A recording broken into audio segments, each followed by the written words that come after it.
Le 7 septembre 2025, le monde a assisté à un événement qui a définitivement marqué l'histoire de la guerre en Ukraine. La Russie a lancé la plus grande attaque aérienne depuis le début de l'invasion. Une opération qui a brisé toutes les barrières et mis en jeu la survie même de l'État ukrainien. Ce n'était pas seulement un autre bombardement, c'était un acte calculé pour envoyer un message clair. Aucune partie de l'Ukraine n'est hors de portée du Kremlin. Plus de 800 drones et missiles ont été tirés en vagues successives pendant 11 heures de terreur. Un barrage de saturation conçu pour submerger les défenses aériennes ukrainiennes, forçant Kiev à utiliser des intercepteurs extrêmement coûteux contre des drones bon marché, tandis que des missiles plus avancés pénétraient avec une violence mortelle. Même avec un taux d'interception impressionnant, des dizaines de projectiles ont franchi le bouclier et frappé des cibles dans tout le pays. Des maisons, des immeubles résidentiels, des écoles et même le cœur politique de l'Ukraine. Le cabinet des ministres ont été touchés. Ce que cette attaque symbolise va au-delà du champ de bataille. La Russie a décidé ouvertement de frapper le noyau du gouvernement ukrainien. Un geste symbolique, politique et stratégique qui réécrit les règles non écrites de la guerre. S'il y avait auparavant des limites tacites, comme éviter de frapper directement les centres du pouvoir étatique, ces limites ont été violemment détruites. Cet événement n'est pas seulement un épisode militaire. C'est la preuve que Moscou est prête à faire monter le conflit à un niveau sans précédent, même sous condamnation mondiale. Un acte de communication stratégique qui montre le mépris de la diplomatie et signale une nouvelle phase volatile où la paix semble de plus en plus lointaine. Et c'est ici que je vous pose la question. Jusqu'où cette attaque peut-elle changer le cours de la guerre? Croyez-vous que l'Occident répondra à la hauteur ou continuera-t-il à répéter des condamnations vides? Laissez votre commentaire, car votre opinion peut ouvrir le débat que beaucoup veulent éviter. L'attaque du 7 septembre s'est distinguée non seulement par la cible choisie, mais aussi par son ampleur et sa complexité inédite. Plusieurs sources internationales l'ont qualifié de plus grand assaut aérien unique depuis le début de l'invasion en 2022, dépassant tous les bombardements précédents.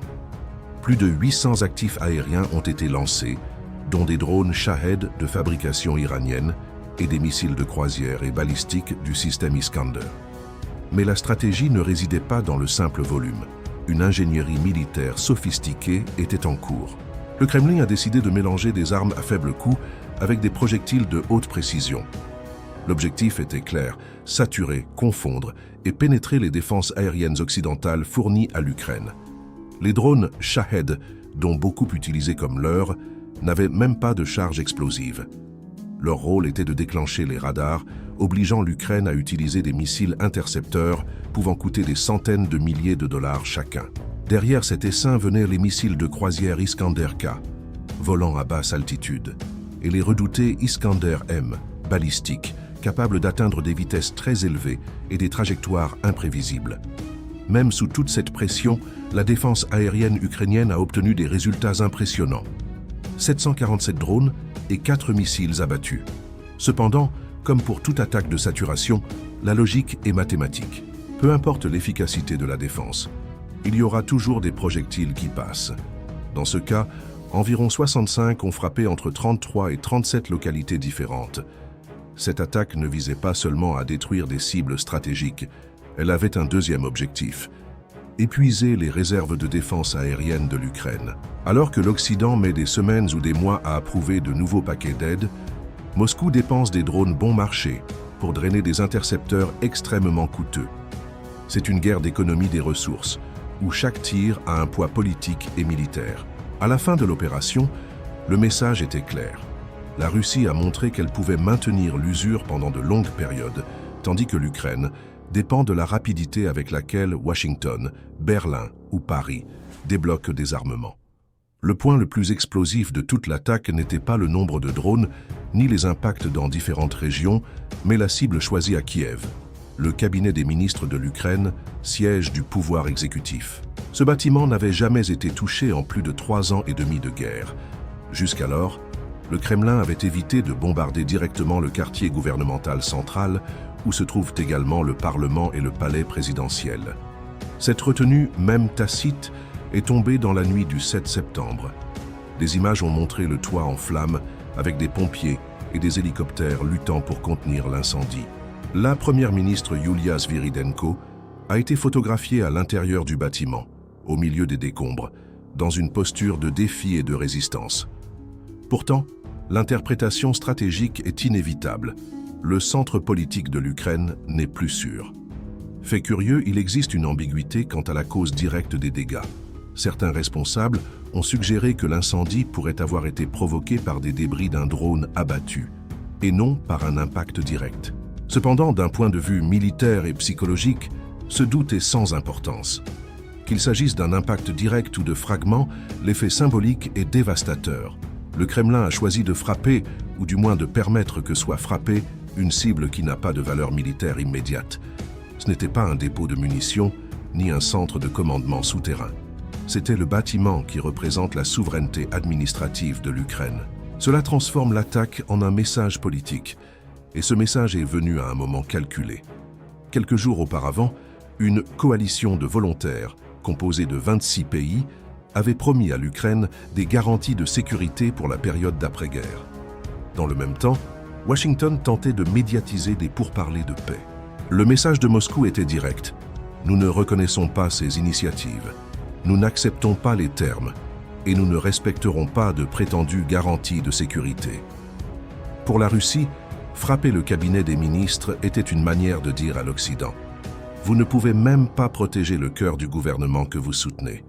Alors que les images du cabinet des ministres en flammes dominaient les gros titres, l'impact réel de l'attaque se propageait dans les rues de Kiev et dans des dizaines d'autres villes ukrainiennes. Le bombardement ne s'est pas limité au symbole du pouvoir politique. Il a été conçu pour frapper la société civile elle-même.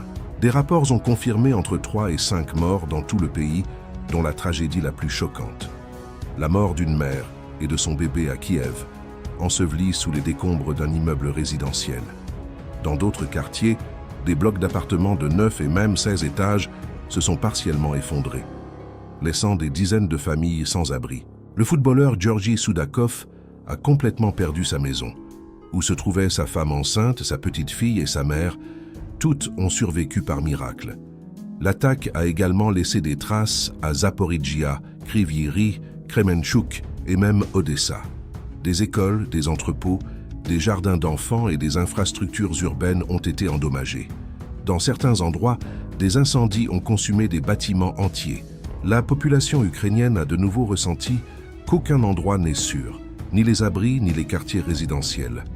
Ce schéma répété renforce l'objectif russe d'utiliser la guerre aérienne comme arme psychologique, répandre la peur, user le moral et transformer chaque citoyen en cible potentielle.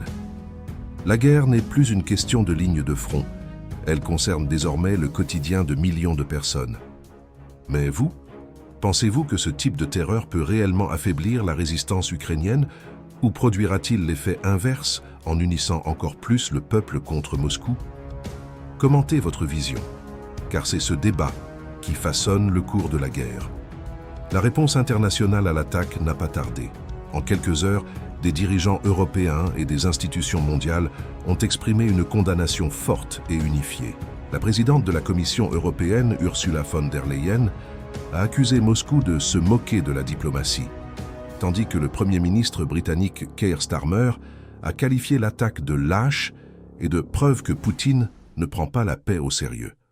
En France, le ministère des Affaires étrangères a qualifié le bombardement de nouvelle escalade et a réaffirmé qu'il ne voyait aucun signe de volonté russe de négociation sérieuse. À l'ONU, Antonio Guterres a dénoncé la violation ouverte du droit humanitaire international, demandant l'arrêt immédiat des attaques. Des déclarations similaires sont venues du Portugal, de la Pologne, du Canada et d'autres alliés de Kiev, consolidant l'image d'un front diplomatique uni. Mais l'unité du discours ne résout pas la contradiction pratique. Zelensky et sa première ministre, Yulia Sviridenko, ont été directs. Nous n'avons pas seulement besoin de mots, nous avons besoin d'action. Kiev a de nouveau exigé des systèmes de défense aérienne plus avancés, des sanctions élargies contre le secteur énergétique russe et même des armements à longue portée. La question est de savoir si l'Occident est prêt à fournir tout cela sans craindre de provoquer une escalade encore plus grande. Du côté russe, la réponse officielle a suivi un scénario connu. Silence initial, puis une déclaration affirmant que seuls des objectifs militaro-industriels avaient été touchés. Aucune mention du cabinet des ministres, dans une tentative de nier l'évidence. Cette contre-narration fait partie de la guerre de l'information qui accompagne chaque missile tiré. Au-delà de la destruction immédiate, l'attaque du 7 septembre doit être lue comme un acte de communication stratégique calculé. Le moment choisi n'était pas aléatoire. Quelques jours après la création de la coalition de volontaires et au milieu d'efforts diplomatiques parrainés par les États-Unis, Moscou a décidé de répondre non pas par des mots, mais par le feu. Ce fut un veto violent à la diplomatie, une manière de rendre clair que la Russie n'accepte pas de négociations dans les conditions actuelles. La cible à Kiev représentait la tentative russe de rétablir la soi-disant dominance de l'escalade. En brisant les limites tacites et en frappant le cœur administratif de l'Ukraine, le Kremlin a signalé qu'il contrôlait encore le rythme de la guerre et pouvait toujours aller plus loin. Le message implicite est dangereux. Si l'Occident fournit des armes plus avancées, Moscou pourrait répondre de manière encore plus imprévisible. L'Ukraine a répondu presque immédiatement, en attaquant l'oléoduc Druzhba dans la région russe de Briansk, l'un des canaux les plus importants d'exportation de pétrole vers l'Europe. Cette riposte inaugure un cycle de frappes œil pour œil contre les infrastructures critiques, augmentant le risque que la guerre dépasse les limites traditionnelles du champ de bataille. La stratégie russe semble évoluer de la conquête de territoire vers quelque chose de plus sombre, délégitimer et paralyser l'État ukrainien. En combinant la terreur contre les civils, les frappes contre les symboles du pouvoir et la pression sur l'économie, Moscou pourrait chercher à transformer l'Ukraine en un pays ingouvernable, isolé et dépendant. L'attaque aérienne massive du 7 septembre n'a pas été seulement une nouvelle escalade de la guerre, ce fut une rupture stratégique. En frappant le centre politique de Kiev et en répandant la destruction dans tout le pays, Moscou a montré qu'elle était prête à réécrire les règles du conflit, éliminant toute notion de limite tacite. La guerre est entrée dans une phase plus sombre, où les symboles nationaux, les infrastructures critiques et même la perception de la sécurité quotidienne deviennent des cibles. L'Occident, malgré sa rhétorique dure, fait encore face à son dilemme central. Jusqu'où est-il prêt à aller? Les condamnations diplomatiques et les nouvelles sanctions sont importantes, mais elles n'empêchent pas les drones et les missiles de traverser le ciel ukrainien. Ce que Kiev demande est clair, plus de systèmes de défense aérienne, plus de munitions, plus de capacité de contre-attaque. La question est de savoir si les Alliés répondront ou resteront prisonniers de la peur de l'escalade. Pour le Kremlin, l'attaque a été un pari. Montrer la force, intimider l'ennemi et tester les limites de la réponse occidentale. Pour l'Ukraine, ce fut une preuve douloureuse que sa survie dépend non seulement de sa résilience, mais aussi de la détermination réelle de ses partenaires internationaux. L'avenir de cette guerre marche désormais sur une ligne fine entre la contention et la catastrophe. Et je vous demande, cette attaque a-t-elle redéfini une fois pour toutes le cours du conflit? La Russie a-t-elle réussi à imposer sa narration ou n'a-t-elle fait que renforcer la détermination ukrainienne et occidentale? Laissez votre opinion dans les commentaires, car ce débat va bien au-delà de la guerre, il parle de l'avenir de l'ordre mondial.